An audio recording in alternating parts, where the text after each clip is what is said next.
ஓம் சாந்தி. 19/2/23 அவ்யக்த Bapdada. Revised date 23/12/93. முதல் கேள்வி, பாப்தாதா எந்த குழந்தைகளை பார்த்து கொண்டிருந்தார்? மகான், உயர்ந்ததிலும் உயர்ந்த தந்தை தன்னுடைய அனைத்து மகான் குழந்தைகளை பார்த்து கொண்டிருந்தார். ரெண்டாவது, அனைத்து குழந்தைகளுக்கும் மகான் ஆகுவதற்கு குழந்தைகளும் மகான் ஆகுவதற்கான காரணம் என்ன? தூய்மை. இல்ல ஒன் வேர்ட் ஆன்சர். அது மகான், இது தூய்மை.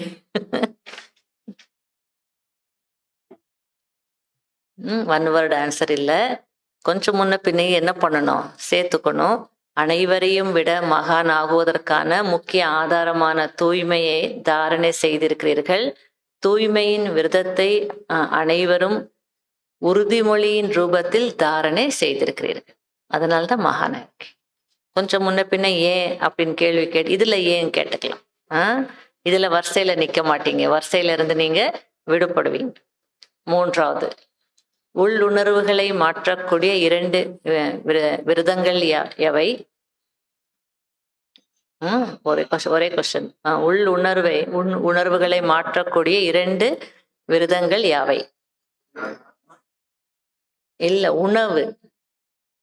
உணவு, நடத்தை அல்லது நடவடிக்கைகள் அல்லது செயல்கள். இந்த 2 விரதங்கள் தான் உள்ளுணர்வை மாற்றக்கூடிய விரதங்கள். பிராமண வாழ்க்கையில் எப்போது சுகத்தை அடைய முடியும்? அஸ்திவாரம் ஆடாமல் அசையாமல் இருக்கும். தூய்மையின் அஸ்திவாரம் சதா ஆடாமல் அசையாமல் உறுதியாக இருந்தால் பிராமண வாழ்க்கையில் சுகத்தை அடைய முடியும். அப்போ சுகம் இல்லை, ஆடுது அப்படின்னால என்ன அர்த்தம்? பிராமண வாழ்க்கையினுடைய அஸ்திவாரமாக இருக்கக்கூடிய தூய்மையில ஏதோ ஒரு பலவீனம் இருக்கு, வீக்னஸ் இருக்கு, அதான் ஆடுது. அஞ்சாவது, அத்தீந்திரிய சுகம் மற்றும் ஸ்வீட் சைலன்ஸின் அனுபவம் குறைவதற்கான காரணம் என்ன? தூய்மையின் அஸ்திவாரம் பலவீனமாக இருப்பதினால் இந்த அத்தீந்திரிய சுகம் மற்றும் ஸ்வீட் சைலன்ஸின் அனுபவம் குறைகிறது. ஆறாவது, எந்த பலவீனம் சுகத்தை அனுபவம் செய்வதில் வித்தியாசத்தை கொண்டு வருகிறது? மேலும் எந்த ஒரு விஷயத்தில் மட்டும் கவனக்குறைவாக இருக்கிறீர்கள்? வித்தியாசம் வருது, காரணம் என்ன? சுகத்தை அனுபவம் செய்வதில் வித்தியாசம் ஏன் வருது? ஒரு நொடியில், இதுதான் மெயின் முரளினுடைய சாரமே இதுதான். ஒரு நொடியில் வீணானதை சிந்திப்பது, பார்ப்பது, பேசுவது மற்றும் செய்வதில் முற்றுப்புள்ளி வைத்து தன்னை மாற்றிக்கொள்வதில் கவனக்குறைவாக இருக்கிறீர்கள்.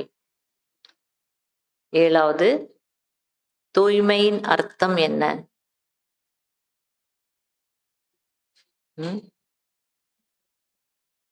எண்ணம், சொல், செயல், சம்பந்தம், தொடர்பு ஆகியவற்றில் 3 புள்ளியின் மகத்துவத்தை ஒவ்வொரு சமயத்திலும் தாரணை செய்வதாகும்.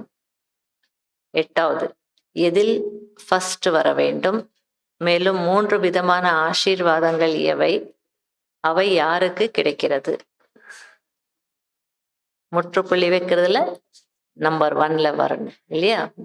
3 விதமான ஆசீர்வாதங்கள், தனக்கு தானே ஆசீர்வாதங்கள் கிடைக்கிறது, அது மகிழ்ச்சி, குஷி கிடைக்கிறது. 2வது, தந்தை மூலமாக கிடைக்கிறது. 3வது, பிராமண குழந்தைகளுடைய பிராமண குடும்பத்தில் இருக்கக்கூடிய உயர்ந்த ஆத்மாக்கள் யாரெல்லாம் இருக்கிறார்களோ, குடும்பத்தில் யாரெல்லாம் இருக்கு, அவர்கள் மூலம் ஆசீர்வாதங்கள் கிடைக்கிறது. இது 3 இல்லையா? அதாவது யார் முற்றுப்புள்ளி வைக்கிறாங்களோ, அதுல யார் முன் வராங்களோ, அப்படி முன் வருபவர்களுக்கு 3 விதமான ஆசீர்வாதங்கள் கிடைக்கிறது. இதுதான் 3 ஆசீர்வாதங்கள். முற்றுப்புள்ளி வைக்கிறவங்களுக்கு இது 3 கிடைக்கிறது. யாரை மகாவீர் என்று சொல்லப்படுகிறது?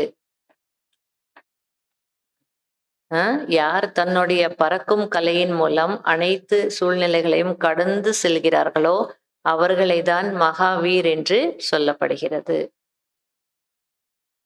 10வது, எப்போது இமயமலை அல்லது இமயமலை போன்ற பெரிய பரீட்சை கூட எப்போது பஞ்சு போல் ஆகிவிடும். ஒரே சீரான நிலையின் மூலம் உயர்ந்த நிலையை உருவாக்குங்கள். அப்போது இமயமலை போன்ற பெரிய பரீட்சை கூட பஞ்சு போல ஆகிவிடும். அடுத்தது fill up the blanks. திடமான விரதம் டேஷை மாற்றி விடுகிறது. உள் உணர்வுகளை மாற்றும். 2வது, உறுதி எடுப்பது என்றால் டேஷ், விரதம் இருப்பது என்றால் டேஷ். உறுதி எடுப்பது என்றால் மனதில் சங்கல்பம் செய்வது. விரதம் இருப்பது என்றால் ஸ்தூலத்தில் பத்தியம் இருப்பது. 3வது, பிராமண வாழ்க்கையின் அர்த்தம் டேஷ், தூய்மையான ஆத்மா என்பதாகும்.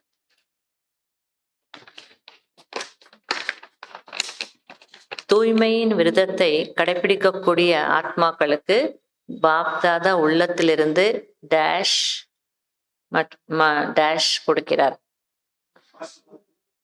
ஆசீர்வாதங்கள் கூடவே வாழ்த்துக்களையும் கொடுக்கிறார். முற்றுப்புள்ளி வைப்பது உங்களை டேஷாக ஆக்கிவிடுகிறது, சக்திசாலியாக ஆக்கிவிடுகிறது. 6வது, ஆன்மீக பாஷையில் மாற்றம் என்றால் முன்னேற்றம். 7வது,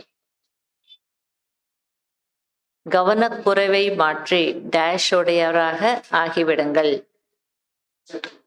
அலர்ட் அல்லது எச்சரிக்கையுடையவராக ஆகு. 8வது, டேஷ் ஆகி தந்தையினுடைய காட்சியை காண்பிக்கக்கூடிய டேஷிலிருந்து டேஷ் ஆகுங்கள். மகாவீராகி தந்தையினுடைய காட்சியை காண்பிக்கக்கூடிய வாகனதாரியிலிருந்து அலங்காரதாரி ஆகுங்கள். 9வது, மகாவீர் என்றால் டேஷ், ஆயுதம் தரித்திருப்பவர். 10வது, ஆயுதம் என்றால் அலங்காரம். வாகனம் தான் அது உயர்ந்த மனநிலை. ஆயுதம் என்றால் அலங்காரம், வாகனம் என்றால் உயர்ந்த மனநிலை. ஓம் சாந்தி.